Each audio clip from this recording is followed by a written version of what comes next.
তার ভেতর থেকে ধোঁয়া বের হয় আর দেখা যায় কুমড়ো ফেটে সেখান থেকে বেরিয়ে আসে সাদা পোশাক পরা এক ডাইনি। কারণ ও দাঁড়িয়ে দাঁড়িয়ে বক্সিং এর মতো হাত চালায়, মুরগি চুরি করে আর গ্রামের ছেলেদের ভয় দেখায়। সবাই তোমাকে খারাপ বলে কেন? মিষ্টি, তুমি ভয় পেও না। আমি জানি ললিতা খারাপ নয়, সে আসলে এক অভিশাপী বাধা। বাংলার গ্রামের পুরনো কাঁচা রাস্তা, চারপাশে সবুজ গাছপালা, মাঝখানে ছোট্ট একটা গ্রাম কুমড়োপুর। এই গ্রামের মানুষদের জীবনে হাসি কান্না দুটোই আছে, কিন্তু একটা রহস্য আছে যা সবাইকে অস্থির করে রাখে।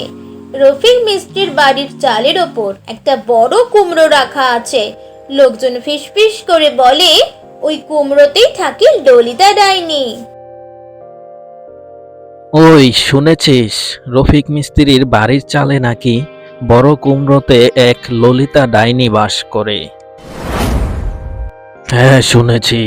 ওই কুমড়োটা আমাদের ধ্বংস করতে হবে, তা না হলে আমাদের গ্রামের অনেক বড় ক্ষতি হয়ে যাবে। আচ্ছা ঠিক আছে, চল আমরা এখন কাজে যাই। রফিক একজন সৎ পরিশ্রমী মিস্ত্রি। তার স্ত্রী হালিমা ভীষণ শান্ত, তবে ডাইনির কথা শুনলেই আঁতকে ওঠে। তাদের ছোট মেয়ে মিষ্টি, বয়স মাত্র 12। সে খুব কৌতূহলী আর দুষ্টু। সে তার বাবাকে একদিন বলছে, আব্বু, আমাদের চালের ওপর ওই বড় কুমড়োটা কেন রেখেছো? মা, পুরনো নিয়ম আছে, কুমড়ো রাখলে নাকি ঘরে শান্তি আসে। কিন্তু গ্রামের লোকেরা বলা বলি করে ওই কুমড়োতে নাকি বাস করে ললিতা ডাইনি। রাতে কুমড়োর ভিতর থেকে ফিস ফিস করে শব্দ আসে। ওমা, তাই নাকি? আমি একদিন ললিতা ডাইনিকে দেখব। রাত হলে চাঁদের আলোয় কুমড়োটা কাঁপতে থাকে, তার ভেতর থেকে ধোঁয়া বের হয় আর দেখা যায় কুমড়ো ফেটে সেখান থেকে বেরিয়ে আসে সাদা পোশাক পরা এক ডাইনি, সেই ললিতা ডাইনি। আহা, গ্রামের সবাই ভাবে আমি খারাপ, অথচ আমি শুধু চাই একটুখানি হাসি, একটুখানি বন্ধু। সে মানুষের ক্ষতি করে না, শুধু রাতে কুমড়োর ভেতর বসে গান গায়, জাদু করে, একা একা কাঁদে।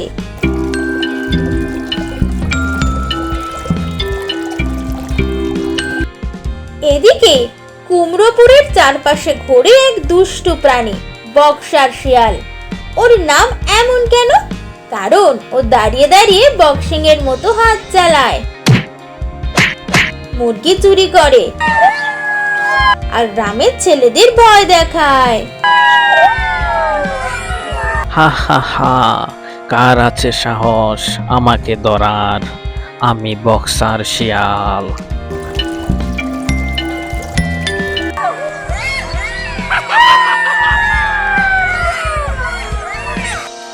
কুমড়োপুরের জঙ্গলে থাকে এক ভয়ঙ্কর দৈত্য, গাবু রাক্ষস।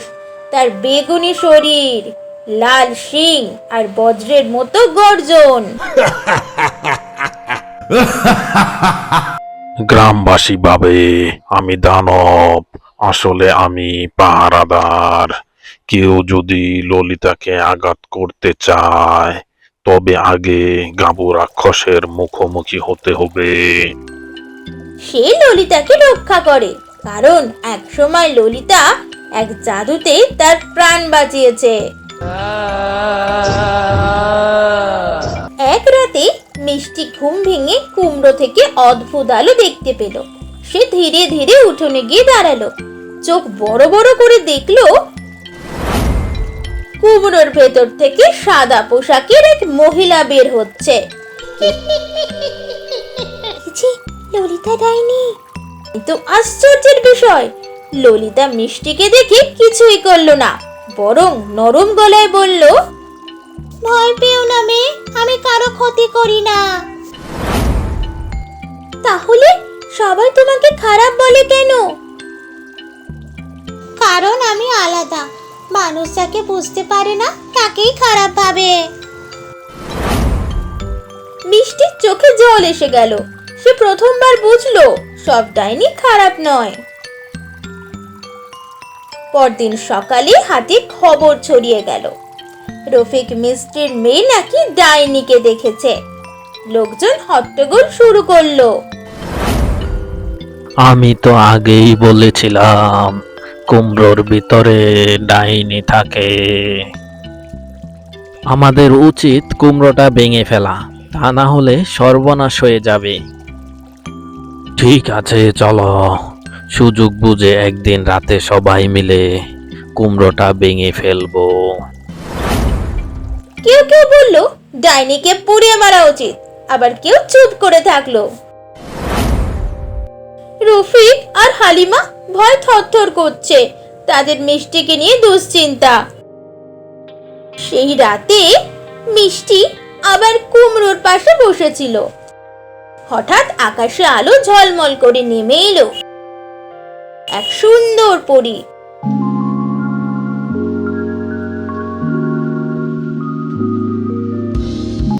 মিষ্টি, তুমি ভয় পেও না, আমি জানি ললিতা খারাপ নয়, সে আসলে এক অভিশাপে বাঁধা। কি অভিশাপ? অনেক বছর আগে গ্রামের মানুষই তাকে কষ্ট দিয়ে কুমড়োর ভেতর বন্দি করেছিল। এখনো সে মুক্ত নয়। আমি যদি ওকে সাহায্য করি তাহলে গ্রাম শান্তি পাবে। তবে সাবধান, ললিতাকে সবাই শত্রু ভাবে, তুমি একা তাকে রক্ষা করতে পারবে না। মিষ্টি মনে মনে প্রতিজ্ঞা করলো, আমি প্রমাণ করব ললিতা ডাইনি খারাপ নয়। কিন্তু এদিকে গ্রামবাসীরা কুমড়ো ভাঙার জন্য প্রস্তুতি নিচ্ছে। হা হা হা, মজা হবে, ডাইনির সাথে লড়াই হবে আজ।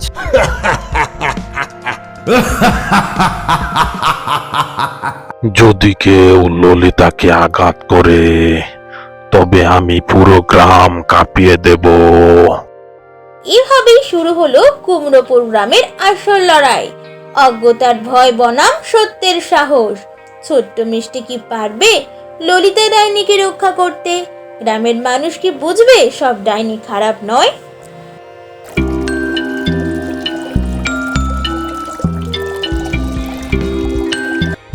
পরদিন দুপুরে গ্রামের মাঝখানে মাইকিং শুরু হলো। মাইক থেকে আওয়াজ ভেসে আসছে, শোনো শোনো, আজ রাতে সবাই একত্র হবে। রফিক মিস্ত্রির চালের উপর রাখা কুমড়ো ভাঙা হবে। ওই ডাইনির বাসা আজ ধ্বংস হবে। হাটে বাজারে চিৎকার চেঁচামেচি পড়ে গেল। কেউ বাঁশ, কেউ কুঠার, কেউ আবার আগুনের মশাল জোগাড় করতে লাগলো। ডাইনি বাঁচলে গ্রাম বাঁচবে না। আজকে রাতেই ওর দিন শেষ। রফিক স্ত্রীর দিকে তাকিয়ে আতঙ্কে বলল,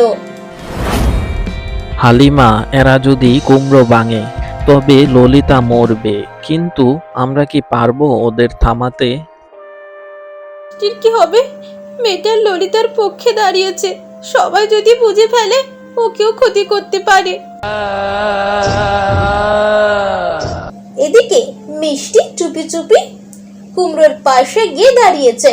চাঁদের আলোতে সে হাত রেখে ফিসফিস করে বলল, ললিতা আপা, ভয় পেও না, আমি তোমার পাশে আছি। হঠাৎ কুমড়ো থেকে হালকা ধোঁয়া বের হয়ে গেল। তারপর দেখা গেল ললিতা ডাইনি ধীরে ধীরে বের হচ্ছে। মা, আমি জানি তুমি সত্যি বলছো, কিন্তু মানুষ কখনো আমার কথা বিশ্বাস করবে না। আমি সবাইকে বোঝাবো তুমি আসল সত্য। ঠিক তখনই পাশের ঝোপ থেকে লাফিয়ে বেরিয়ে এলো বক্সার শিয়াল। হাত তুলে ঘুষি মারার ভঙ্গি করে হেসে বলল, হা হা হা, কি নাটক! গ্রামবাসী আসছে তোদের শেষ করতে। আমি থাকবো সামনে, মজা দেখবো। শিয়ালদা, তুমি কেন সবাইকে উস্কাও? কারণ ঝগড়া দেখায় আমার আনন্দ, আর ডাইনিকে পুড়িয়ে দিলে আমি মুরগি খেতে পারবো নিশ্চিন্তে। ললিতা মাথা নিচু করলো, কিন্তু মিষ্টি হাল ছাড়লো না। হঠাৎ মাটি কেঁপে উঠলো, জঙ্গলের ভেতর থেকে বজ্রের মতো গর্জন। থামো শিয়াল, কেউ যদি ললিতাকে আঘাত করে তবে গাবু রাক্ষসের গর্জনে এই গ্রাম ভেঙে পড়বে। সে এগিয়ে এসে কুমড়োর সামনে দাঁড়িয়ে গেল, বিশাল শরীর দিয়ে আড়াল করলো ললিতাকে। আহা, আবার শুরু হলো পাহারাদারের ডায়লগ। গ্রামবাসী কি তোকে ভয় পাবে? আমাকে সবাই ভয় পাবে, সেটা সময় হলেই দেখতে পাবি। চলে যা এখান থেকে। রাত গভীর হলো, মিষ্টি উঠোনে একা বসে কাঁদছিল। ঠিক তখনই আকাশ ভেদ করে আলো নেমে এলো, সেই পরী আবার হাজির হলো।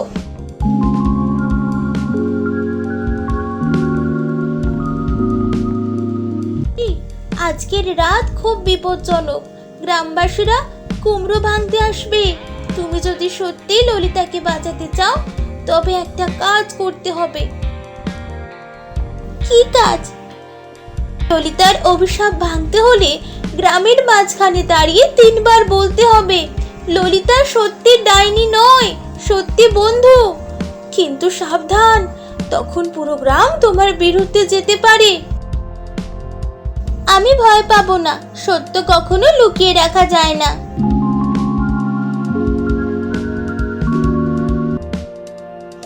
আধরাত হতে না হতেই গ্রামবাসী দলে দলে লণ্ঠন, বাঁশ আর আগুন নিয়ে রফিকের বাড়ির দিকে এগিয়ে এলো।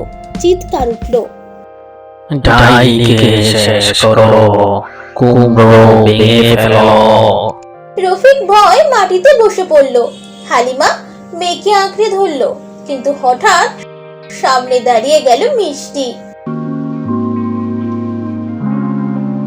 না, তোমরা সবাই ভুল করছো, ললিতা খারাপ নয়। গ্রামবাসীরা থমকে গেল। এই মেয়ে ডাইনির দূষর হয়েছে, ওকেও শাস্তি দিতে হবে। মিষ্টি ভয় থরথর কাঁপলেও সাহস করে গ্রামের মাঝখানে দাঁড়িয়ে গেল। তারপর জোরে 3 বার বলল, ললিতা সত্যি ডাইনি নয়, সত্যি বন্ধু।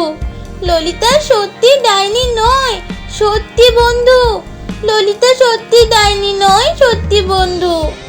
আকাশ হঠাৎ অন্ধকার হয়ে গেল, বজ্রপাতের শব্দ, বাতাসের ঝড়, কুমড়ো কাঁপতে লাগলো। ললিতা ধীরে ধীরে কুমড়োর ভেতর থেকে বেরিয়ে এসে দাঁড়ালো। কিন্তু এবার সে আর সাধারণ ডাইনি নয়, তার শরীর থেকে সোনালী আলো ছড়িয়ে পড়ছে। গ্রামবাসীরা স্তম্ভিত হয়ে তাকিয়ে রইল। হ্যাঁ, আমি ডাইনি, কিন্তু আমি কারো ক্ষতি করিনি। আমাকে তোমরাই অভিশাপ দিয়ে কুমড়োতে বন্দি করেছিলে। গ্রামবাসীর চোখ বড় হয়ে গেল, কেউ ভয় পেল, কেউ অনুতপ্ত হলো। সত্যি প্রথম আলো জ্বলে উঠল কুমড়োপুরে। গ্রামের সবাই অনুতপ্ত হলো এবং তাদের ভুল বুঝতে পারলো। তারপর থেকে ললিতা ডাইনি সবার সাথে মিলেমিশে বসবাস শুরু করলো। এভাবেই কুমড়োপুরে শান্তি ফিরে এলো।